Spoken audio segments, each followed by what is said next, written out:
What is going on, guys? This is the Inside Loop Podcast, episode 58. And today we're breaking down the Giants' 49-10 loss over the Dallas Cowboys. And also, the New York Rangers have been on a roll. We're going to break that team down as well. It's been the complete opposite for both of these two teams. Of course, the Rangers for hockey, they have been rolling, buzzing.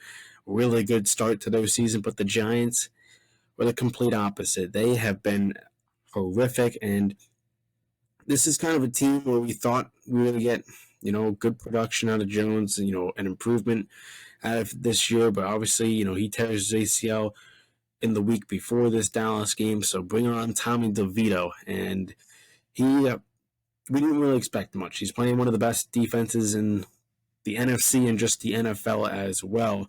And, his first few drives were in really tough spots. He was, backed in his own end zone. Saquon nearly got safetied, but thankfully, he got out of that. But, you put yourself in tough spots, and, as, your first NFL game, family in the building, and that's, the situation Tommy DeVito was in. It's hard to get out of that, and, I didn't really expect much on those first few drives, but then, when he actually had the football in a decent spot, he didn't really perform well.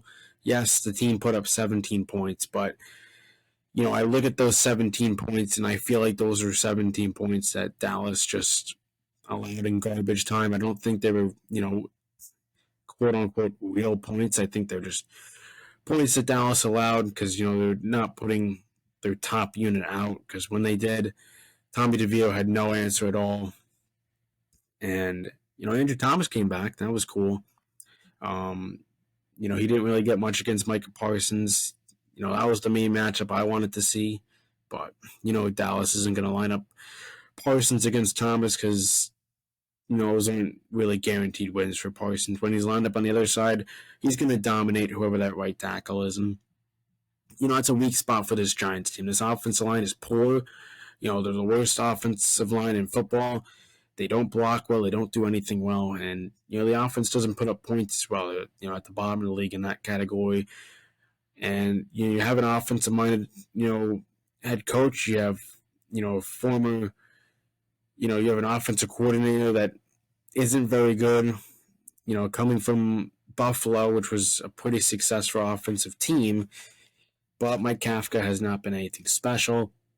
He's been bad, and I honestly could see his job being in jeopardy this offseason. I could see them moving on, and now I don't really know who the Giants are going to hire if they do fire Mike Kafka. I know, Ken Dorsey's name has been floated around. He just got fired from Buffalo. And, knowing the Giants bringing in former Buffalo, type pieces, they brought in a few former Buffalo players like, Isaiah Hodgins and, Jamie Gillum, all these, former guys. I could honestly see them bringing Ken Dorsey, and this is not me wanting Ken Dorsey. I don't want Ken Dorsey because you look at what he's done in Buffalo. He's got a super offensive loaded team with guys like Stephon Diggs, James Cook, Dalton Kincaid, who's had a solid rookie year, and they're losing to teams like the Broncos. And quite honestly, they had a close game against us where they should have blew us out of the water. But, the defense, stood up and played well against them. I don't think Ken Dorsey is the answer whatsoever. But I also don't know who the Giants are going to hire, because this is a Giants team that needs an offensive coordinator that can help this team get out of this funk, which is not being able to score more than 11 points per game, and that's poor. That is, I don't know what the worst offensive team of all time is, but this is probably up there in terms of points per game.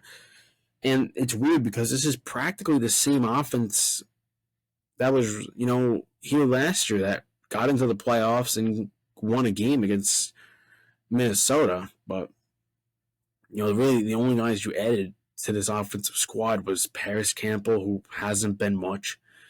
You added Darren Waller, who you hope to be your tight end for the whole year, but his injury history, and he didn't play well. Well, actually, no, he didn't. It's not that he. My bad on that. He hasn't stayed healthy. He's played well, but he hasn't stayed healthy. My bad on that. And he's had good games when he was healthy. At least I thought. That game against Arizona, he was good. But Darren Waller's health concerns and injury concerns continue to be an issue. But thankfully, the Giants only gave up a fifth-round pick for this guy. It would have been worse if they gave up a lot more value. Actually, wait. I think I got that wrong. I'm pretty sure they gave up a third rounder. It was either a third or fifth. I'm blanking right now. My bad on that. But still, they didn't give up, like a first round or, something big, right? If I'm not mistaken, it was either a third or fifth. Someone, comment below which one it was. I'm blanking out right now. But anyways, Darren Waller's injured. And, this is 2 consecutive weeks that he's been injured. The hamstring injury was always a problem. You always got notifications about it, and it was an issue. And the Giants took a risk on that, and they brought him in. When I got the hearing that we got Darren Waller, I was hyped. You give Daniel Jones a weapon, but now it's obviously Tommy DeVito now, who's starting again against the Washington Commanders, and we'll get into that more in the preview pod. But this Giants team needs more weapons, and I can't believe I'm saying that because the big priority was to get Jones a lot of weapons, but they need better wide receivers. They need a true number 1 wide receiver. And now, can that be Jalen Hyatt with a QB change? Maybe, but we'll get into the draft a little bit later. I think Jalen Hyatt has all the tools to be a very good wide receiver in this league, but I don't think he's used enough, and I hope they use him a lot more because he's got a lot of talent, and that's why they drafted him.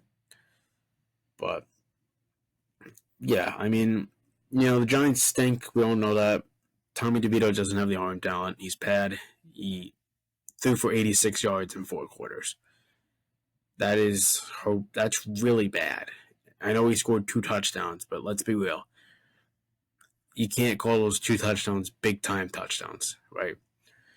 The play calling has been bad, and, we want this team to go for it on 4th down, but, whenever you see this team line up for the tush push, the Eagles' go-to play, you can't run it with this team because their offensive line can't block in general. What makes you think they can get it there? You have Saquon Barkley, one of the best backs in the league, and I think, obviously, teams know they're probably giving it to Saquon, and you got to get more creative on 4th down, and they've tried that, but it's the type of play. I mean, there's so many ways you could just get 1 yard.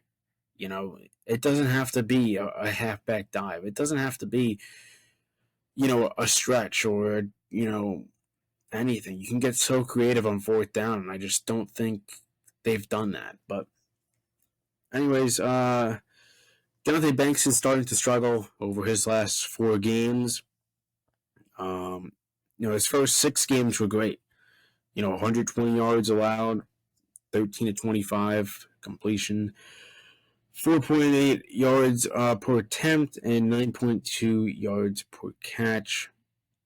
But now he's allowing 61% of those catches. He's allowed 393 yards, 9.6 yards per attempt, and 15.7 yards per catch. So he's allowing, over a first down. And listen, when Banks is playing their number 1 wide receiver, he's a rookie. He's gonna get torched in sometimes. And CeeDee Lamb this week had a day. Once again, I tell it every time the Giants play the Cowboys. CeeDee Lamb is their go-to target, and he will rack up catch after catch against these cornerbacks because he burnt Adoree Jackson multiple times, and now he's burned Deonte Banks. And hey, when you're playing a good wide receiver like a Jay Jettas or a Jamar Chase or a CeeDee Lamb, Stephon Diggs, sometimes, especially against these rookies, they're going to get burnt, and you just got to expect that because they're just versing a very talented wide receiver.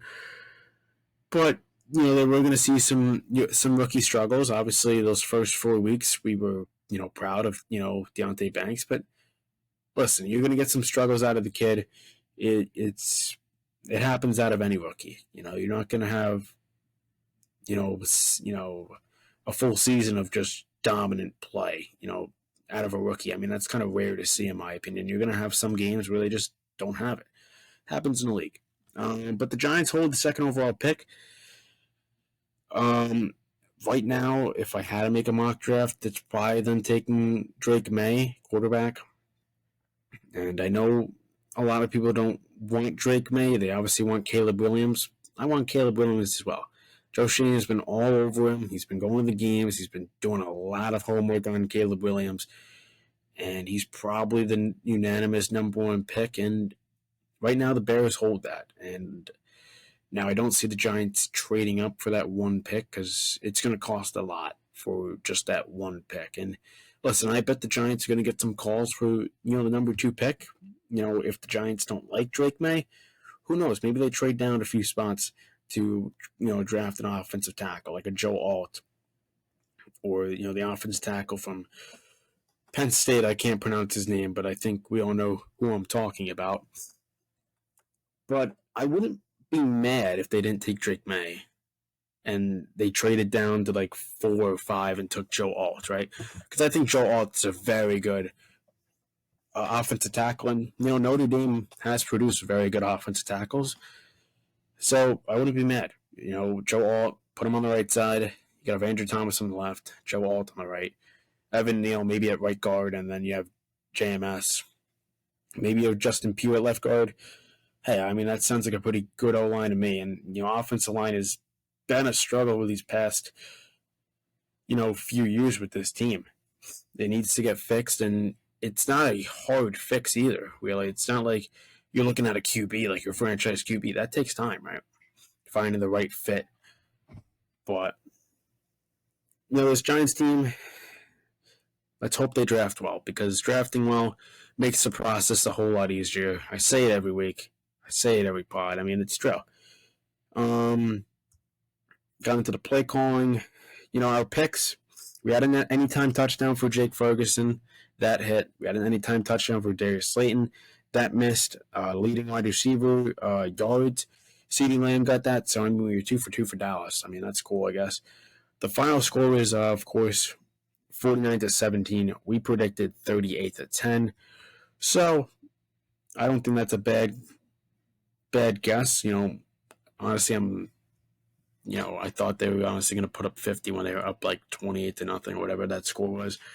But we got into the Q&A. We got one question this time, and it's, if the season ends today and the Giants have the second overall pick still, do we go for a QB or they go offensive line? We kind of just answered that, but listen, if the Giants select Drake May, they're going to take Drake May. You cut Daniel Jones, then you save a decent amount of money after that contract. And that's, the big thing about that Daniel Jones contract is it's a very avoidable contract. It's not like you're stuck with him for 4 years and you got to wait out those 4 years. He'll be ready for 2024, and there's already been reports that he's going to be back with the Giants.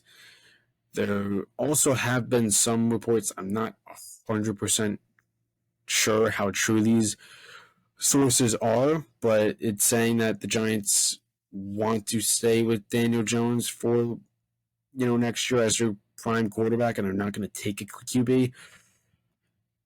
It's tough because Daniel Jones is not the greatest QB, and if you have an opportunity to take one of these type of QBs, I think you take those type of QBs like Drake May or Caleb Williams. I'd stay away from guys like Sam Hartman. I know there's been a lot of talk about maybe Jordan Travis out of FSU. There's some good QBs out there, but obviously the top two are Drake May and Caleb Williams. So that'll wrap it up for the Giants. Now let's talk about these Rangers. These Rangers have been hot. And then, they have one of the best records in the NHL.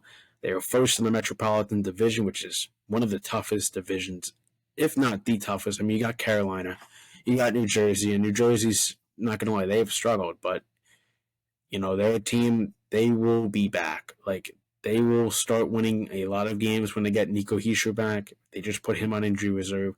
Looks like Jack Hughes is making good progress for them, so they're going to get two really good centers back eventually. But for now, they might slip down the standings a bit. But I fully expect, as a Ranger fan, to see the Devils back in the playoffs.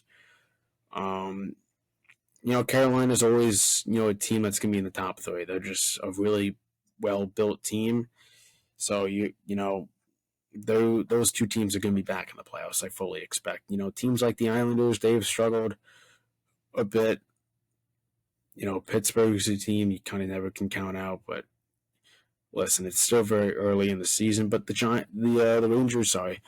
Rangers have shown some hope, and I'm very proud of them this start. And Peter Laviolette has gotten these guys going, and I'm really, really happy for this team because this is, New York sports have gone downwards, and it's good to see a team from New York not struggling, right? But I think another thing is Peter Laviolette has had a major impact on these players, and I think one guy to point out is Artemi Panarin. Artemi Panarin has been outstanding. He's got points in every single game. He's got 24 points in 14 games, and I think you'd easily make the conversation to put him in the Hart conversation. He was a Hart. He was one of the top picks for the Hart in 2019, where he put up 95 points, 32 goals, 65 assists. This could be another season where you see him back in that conversation. And he's one of the main reasons why the Rangers are where they are. And he's had a major impact on Alexis Lafreniere this year. He's done a lot of things well for this team, and I guess all it took was him shaving his head. But Lafreniere, he has been one of the bright spots for this team. He's got 11 points in 14 games. He's on pace for 64. 7 of those 11 points are goals, so he's really shooting the puck well. He's got a 30% shooting percentage. That's going to go down, obviously. That's just, you don't see that ever, but that's going to go down. But he's having a good start, and that's what we needed out of Lafreniere. And in his first season, he had 21 points in 56 games. So, he's definitely on pace for shattering that season, and he's having a good year this year. But, the thing is, too, is this was a make-or-break season. That 2-year contract he signed with the Rangers was realistically more like a 1-year deal, and if he didn't show anything, he was going to get traded. That's probably honestly the same thing with Kakko. You could very well see Kaapo Kakko on the move. I don't want them to get rid of Kakko yet. I still think he, has some promise. But, Laff has been put in a position to succeed 5-on-5, and it's working out well for him. I firmly believe Artemi Panarin's been a major impact to that. But that line in general has been one of the best lines for this team.